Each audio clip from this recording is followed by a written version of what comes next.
Whether you operate one forklift or thousands, one location or hundreds, the new My Toyota customer portal can help you optimize your operation and material handling equipment. This one-stop, free-to-use platform is designed to help you take control of your information and make smarter decisions, all at the touch of a button. Register and access your data today at my.toyotaforklift.com. That's my.toyotaforklift.com.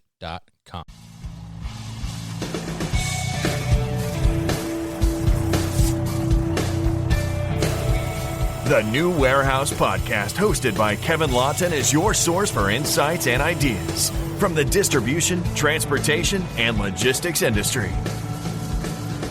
A new episode every Monday morning brings you the latest from industry experts and thought leaders. And now, here's Kevin.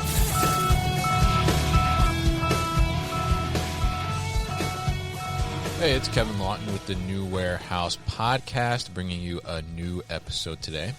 And on today's episode, I'm going to have two guests. I'm going to have Jamie Moriarty and Judd Rosenberg, co-founders of Cold Chain 3PL.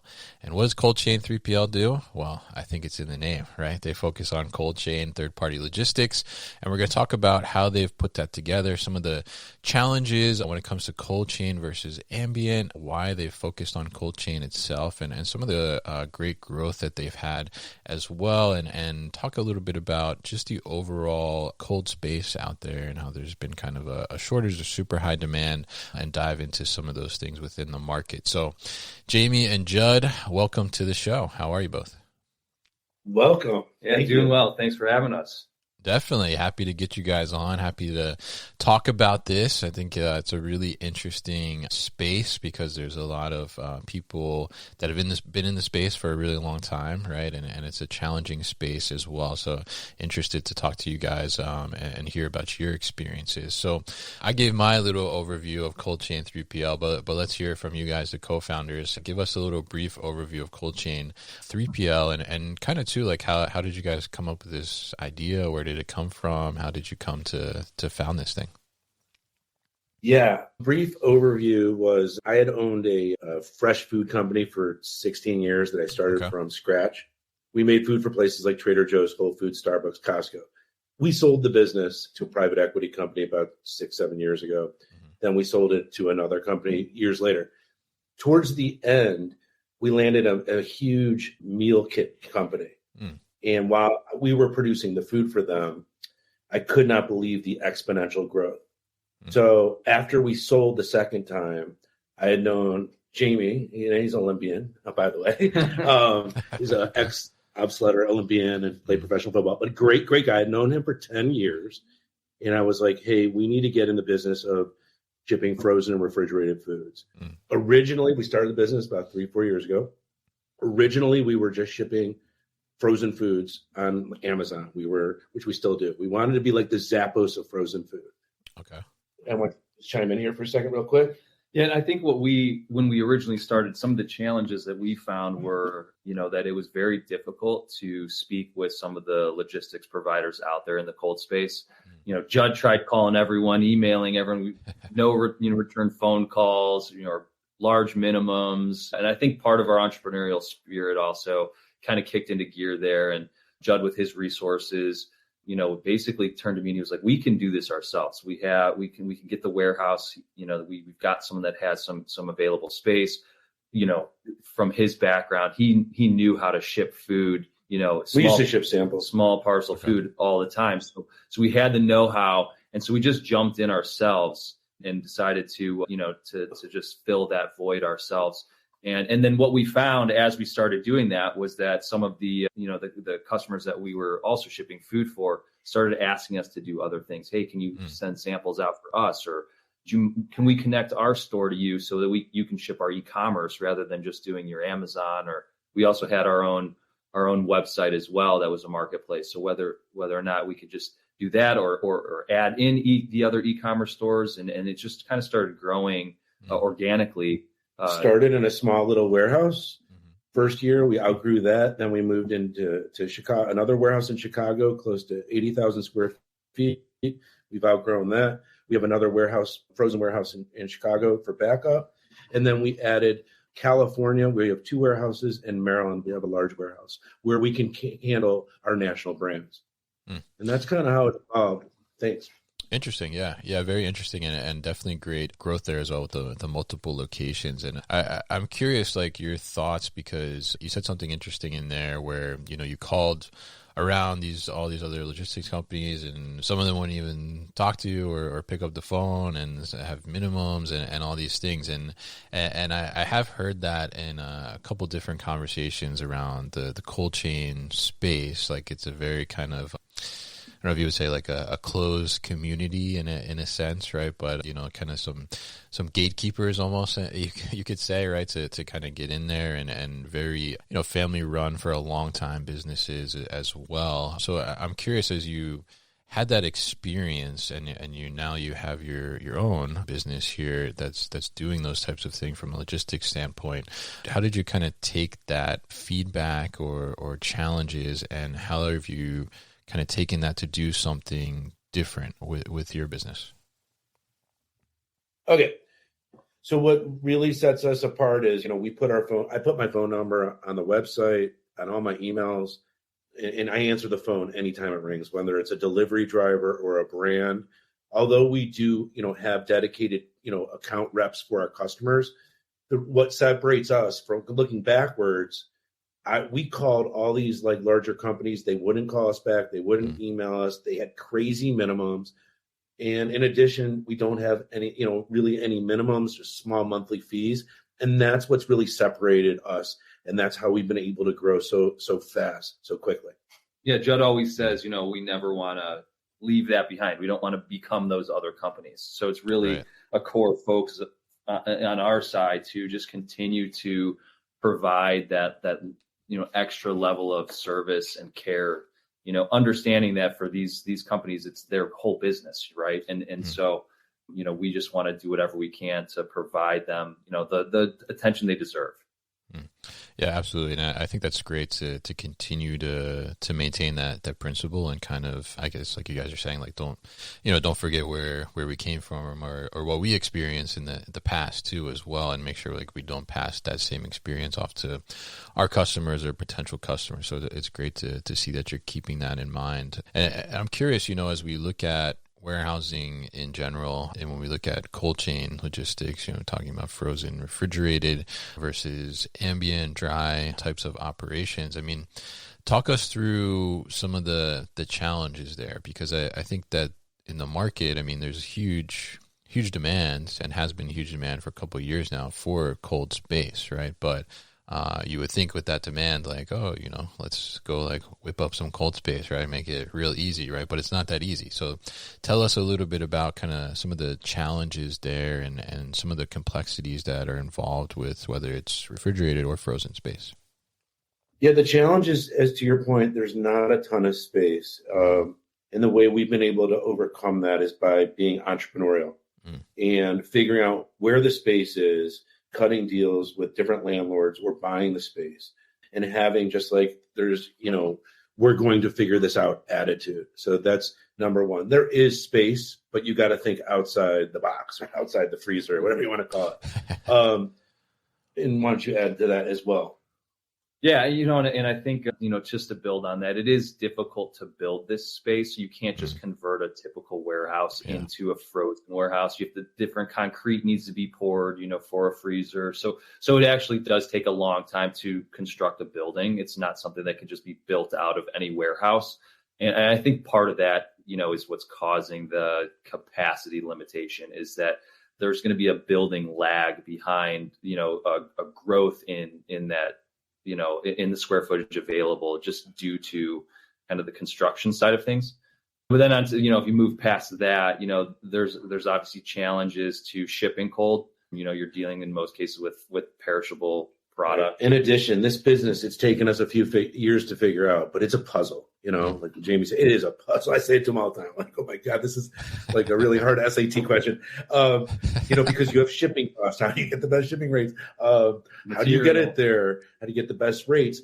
And back to complexity, you need to be a real player. You need a few locations, or you need to have relationships Back in my last business, when we made food for Trader Joe's and stuff, we were a great local brand. They loved us in Chicago and the Midwest. But as we started getting relationships in other parts of the country and getting warehouses, we were able to land these national accounts. Mm-hmm. It's no different in this business. Where some big brands might not want to put all their eggs in one basket and say, hey, you do my Midwest, you do this one, you do that one. But a lot of them kind of want to just call the owner and be like, figure it out. So that's by figuring out that puzzle, we can go up against the biggest of the biggest companies in the space and usually win the business. Hopefully win the business because of all the other things that we offer. Yeah, very interesting. And I think there are a lot of different pieces to the puzzle there, as you said, and, certainly challenges around that and infrastructure and building needs to be a certain way, and then the equipment to be able to maintain those temperatures. I'm curious from the perspective of, because we see more and more e-commerce distribution as well, right? And you touched on meal kits earlier as well. But when we look at those types of things, it's one thing, I guess, to take a pallet of product and deliver it to a store on a reefer truck, something like that. But to be able to deliver on customer expectations when you're shipping directly to them is another thing, and there's added layers of complexity there. From a cold perspective, tell us a little bit about those kind of additional complexities around e-commerce fulfillment and how you guys kind of addressing some of those, and how are you working around some of those challenges? We'll be back after a quick break. You hear a lot about supply chains these days, because if the past couple years have taught us anything, it's that an efficient, well-managed supply chain is absolutely critical to keeping businesses successful and consumers happy. I'm Will Haywood, and I host a podcast called All Business, No Boundaries, where we talk about supply chains, how they work, what happens when they don't, and the innovations that are redefining what's possible in the world of logistics. Join me for insightful interviews with thought leaders and industry experts. We discuss how optimizing supply chains can break down the barriers that are holding businesses back. That's All Business, No Boundaries by DHL Supply Chain. Listen and subscribe wherever you get your podcasts.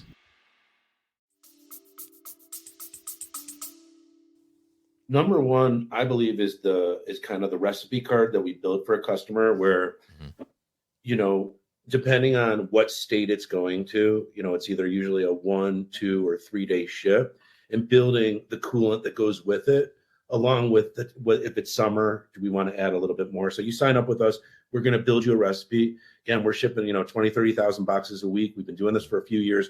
We pretty much know what happens and what days to ship. Like you kind of want to ship on Mondays, Tuesdays, Wednesdays. You really don't want to go over the weekend.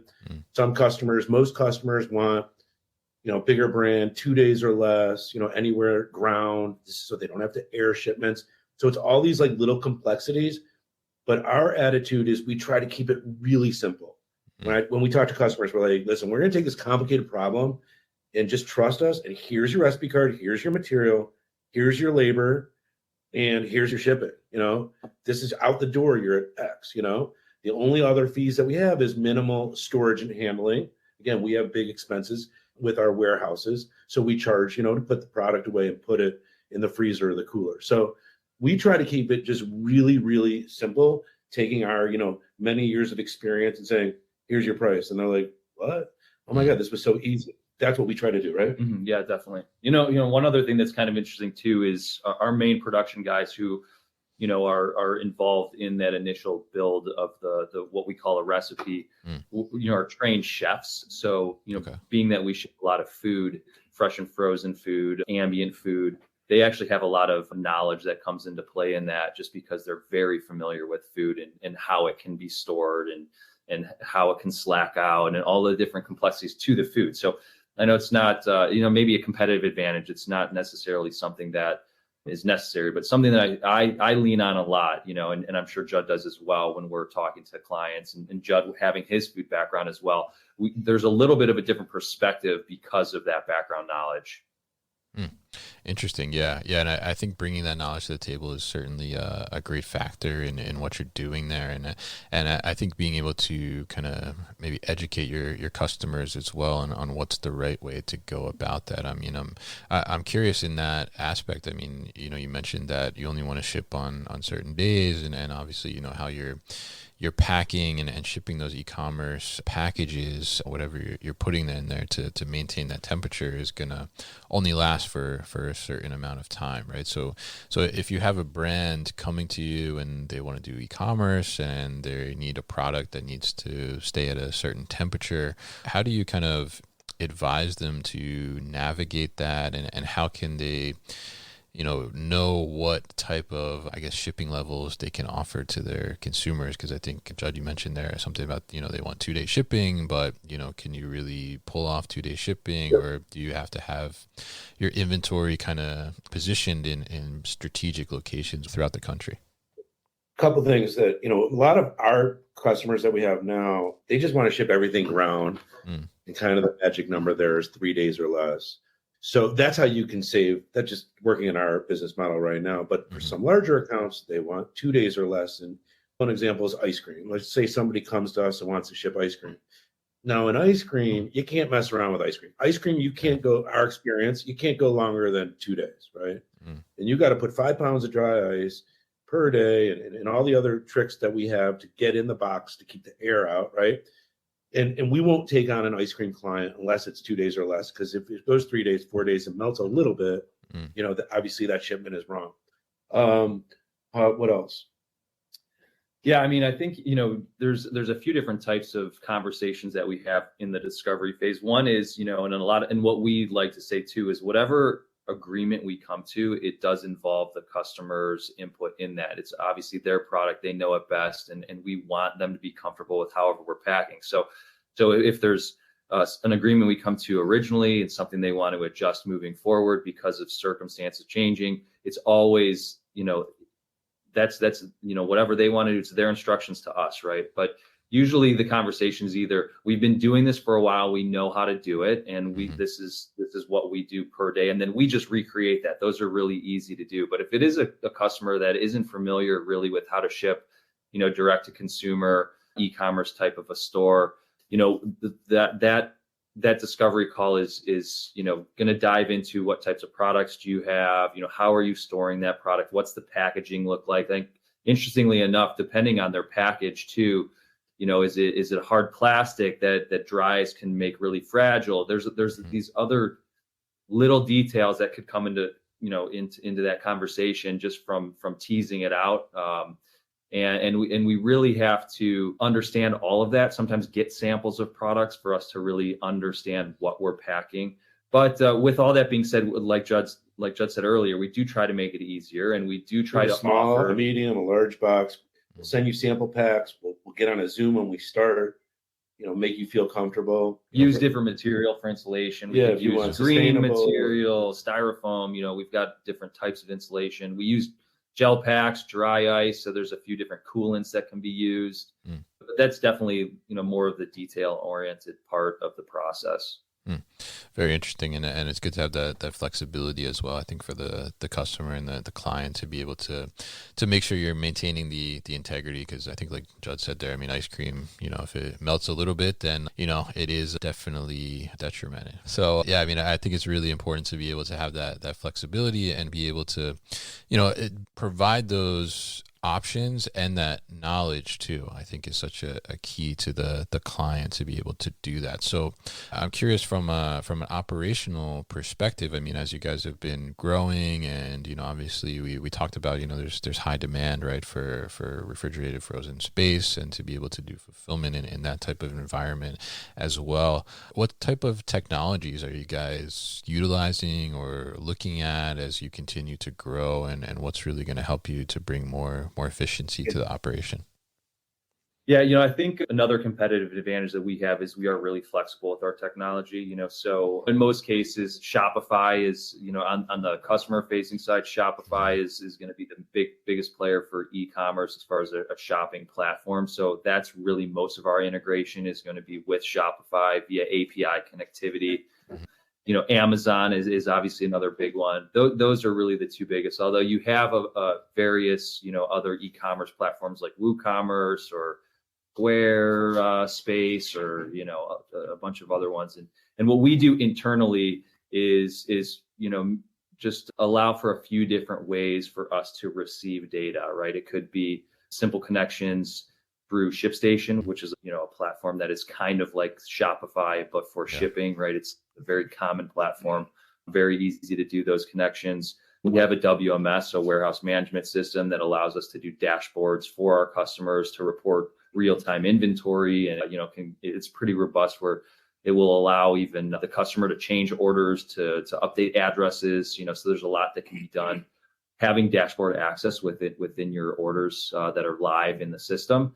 And usually with those two, you're covering if you're doing EDI, if you have to receive based on EDI, or if it's through API through a shopping cart platform, we're able to capture orders. But, moving aside from those, another area that we really stress to our customers is you sometimes might have orders that don't go through a shopping cart, Right. And so we also have a process for us to receive just CSV or Excel files of orders. It might be really high VIP orders going to you, right? You're going to be doing a podcast on someone, right? And they want to send their product to you, right? So these orders that aren't going through stores, we're still able to capture that, just with Excel or CSV files. Interesting. Yeah. And I love that. I think throughout everything, you guys have made yourselves very flexible to deal with everything, right? I mean, even from the tech side. And I'm curious, like internally in the operation, like in the warehouse itself, I mean, are you looking at any technology from like a material handling standpoint? I mean, how do you guys feel about like automation, robotics potentially coming into the mix at some point? Not as much at this point. I mean, when you're dealing with, large boxes of like frozen food and up to 40, 50 pounds or small pounds, there's a lot of touch. Again, we come from the food business where we do have, conveyor belts, and we have lines set up for each program, for each account. And we also do scan to verify to make sure that we don't, make any mispicks. So as far as like robotics, I don't think that's really going to happen in this world. A lot of our customers have a lot of SKUs. I mean, they could have anywhere from 20 to 400 SKUs. Yeah. So we don't mind that. Actually, if it's really complex with a lot of SKUs, we're cool with it. We are going to charge a little bit for our labor, to organize that. But where our competitors, will only take like 5 SKUs, 10 SKUs. I mean, we have grocery stores that we work with, online grocery stores that have like 500 SKUs or 300 SKUs. So our pitch to them is like, we will do this for you, but like when you send me 5 pallets worth of product, right? And all of a sudden it's going to take me multiple hours to put it away and organize it. We'll just charge for those hours, but then they can have us as a warehouse. All right. Very interesting. Yeah. I was curious about that because I know when it comes to like automation, robotics, I think there's a lot of challenges, especially having some of those mechanical operations within a cold environment too, as well, and kind of longevity there. So I was curious to hear if you guys have been looking into any of that at all. So very interesting stuff with you guys here. And I'm curious, as we close out here, as you've been growing this now for a couple of years and expanding into multiple locations, for maybe other 3PLs that are listening or looking for potential tips, what would be like your top tip for a 3PL out there that's trying to grow? I mean, my top tip is just like what I had in my food company, is just be relentless. Don't take no for an answer. Figure it out. I mean, we're grinding every day. I mean, Jamie and I still grind, and we've done this before, but having fun doing it. What's your tip, James? And my tip of the day from the Olympian. Yeah, I mean, I think, I would say my tip would be kind of going back to our core, which is, again, don't lose sight of where you started from, right? And I do think, for me, the value that we provide our customers is so important to our success, that if you want to be successful, just don't forget about the little guys. What I see a lot of time too is these little accounts, Judd and I will look at an analysis of a new account, over the course of a few years, growing from a tiny little thing into a big company. You want to talk about growth potential in the space. A lot of that is because these e-commerce stores are starting out as nothings and become something big. So if you stick with them and you don't lose sight of that, or you're willing to invest in a smaller company to help them solve this huge aspect to their business, you could see a lot of growth potential from them just by supporting them early. Yeah, definitely great tips there. And I think that's a really good one there too at the end. I mean, you never know what's going to explode, right? So you definitely want to give the little guys a chance to as well. And hopefully they'll be able to grow as you grow, right? Because, eventually in the 3PL world, if your client's growing, that means you're potentially growing, right? So you're only as good as the number of boxes you can get out the door, right? So, and they got to be available to ship. So really great to talk to you guys, Jamie and Judd here, and great to meet you and learn all about the cold chain 3PL that you guys have built, and we'll be continuing to watch to see how you further grow as well and create great experiences for your customers. So I really appreciate you guys coming on the show. Thank you. If people are interested in learning more about cold chain 3PL, what's the best way to do that? Just call me, go on our website. My phone number's on there, coldchain3pl.com. Shoot me an email, text. I answer the phone pretty much every time. Just reach out. We can get you pricing. We can help you, whatever. All right, perfect. Then we'll definitely put all that information at thenewwarehouse.com as well so people can easily find it. So Jamie and Judd, thank you once again for your time on the show today. You've been listening to the New Warehouse Podcast with Kevin Lawton. Subscribe and check us out online at thenewwarehouse.com.